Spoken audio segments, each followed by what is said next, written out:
Hi, my dear friends! Today we'll learn how to make our drawings look 3D, almost like they're popping off the page. When you add light and shadow to your line drawings, you create the illusion of form and depth, bringing your subject to life. But to improve your shading, you first need to understand how light works. This is the second lesson in our beginner drawing series. If you haven't seen the first part yet, a card will pop up at the top, and I'll also link the full playlist in the description. So, to achieve realistic shading, we'll cover three key things. First, lighting, how it works. The second, smooth shading with a pencil.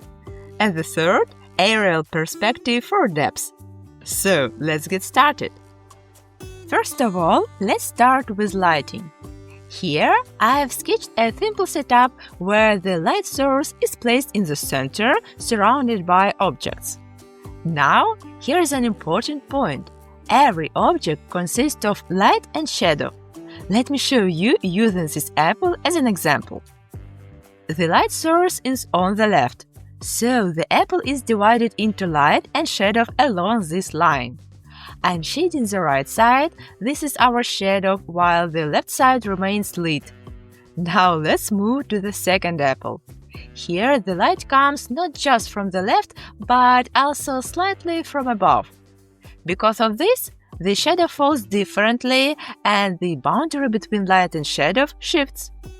For the last apple, the light is coming directly from above. This means only the top plane stays bright while everything else falls into shadow. Now let's speed things up and mark the light and shadow areas on all the apples. What's the key takeaway from this exercise? Before you start shading any object, always determine where the light is coming from. Mark the shadow boundary first, then shade accordingly based on the lighting. One of the best lighting angles for drawing is top left lighting. This setup creates balanced shadows, not too strong, not too weak, while keeping all the details of the drawing clearly visible. Now let's try a simple exercise and practice creating a smooth transition of tone on a ball. Let's imagine the light source is coming from above left, and we'll focus on creating a smooth gradient.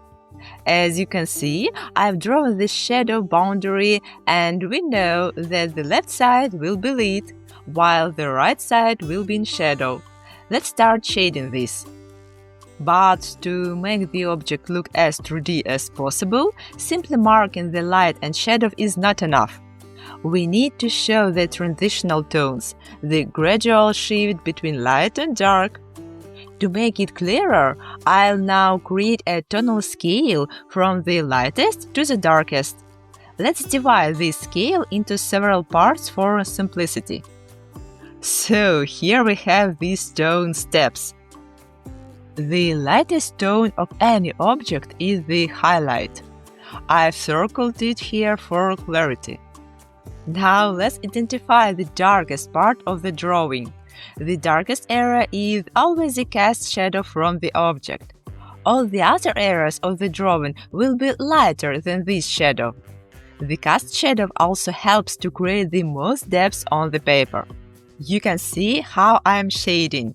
Closer to the ball, the shadow is darkest, but as it moves away, it gradually becomes lighter and eventually fades out.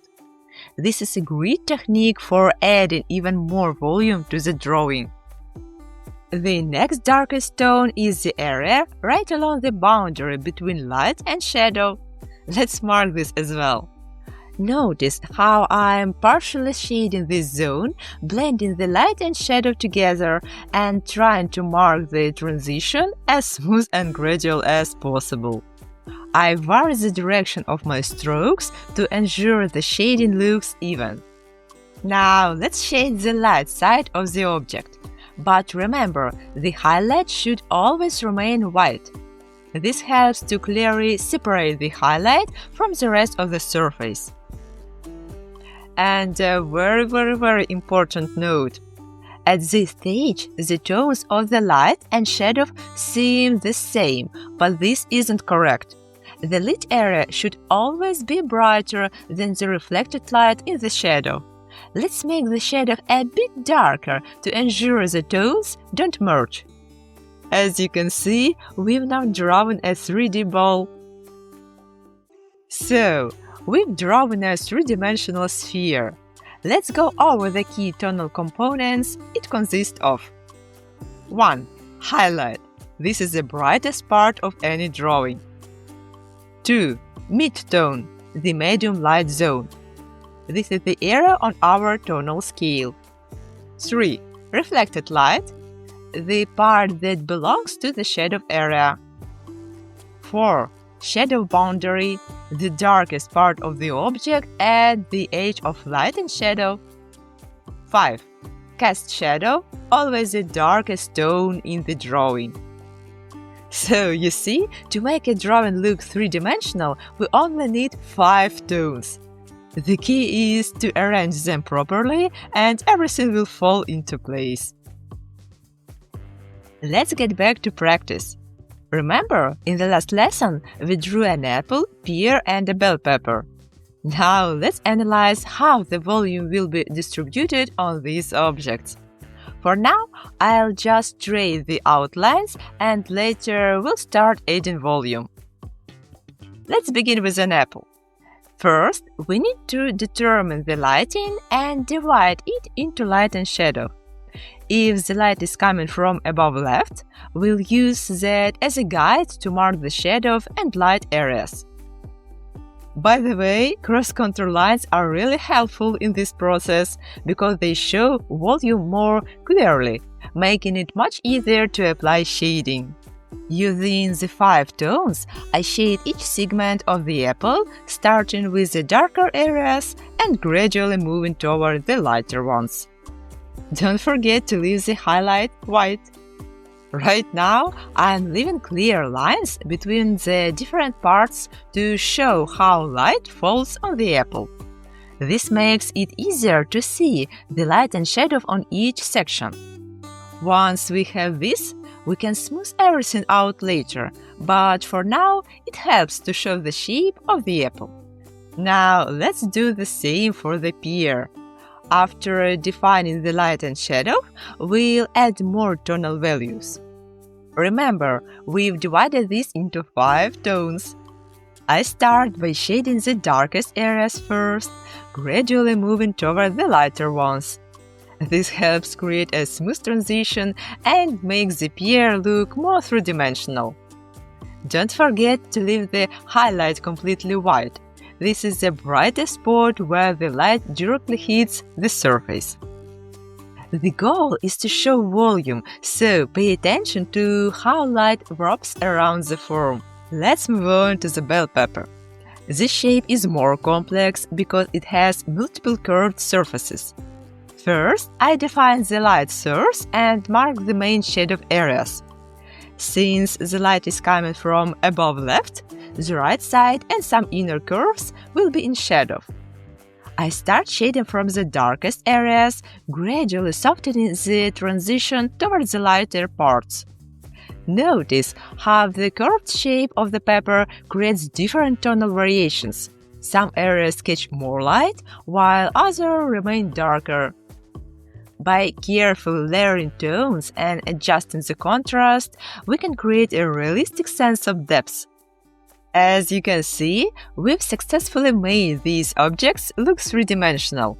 Of course, we could further soften the edges and make them smoother, but we'll save that for later, as we still need to discuss the third element of shading. Let's look at this illustration as an example.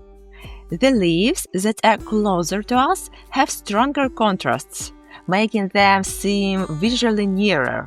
In contrast, the leaves in the distance appear lighter and less distinct, creating the illusion of depth. So, aerial perspective is when objects in the foreground appear more contrasted, while those in the background have less contrast.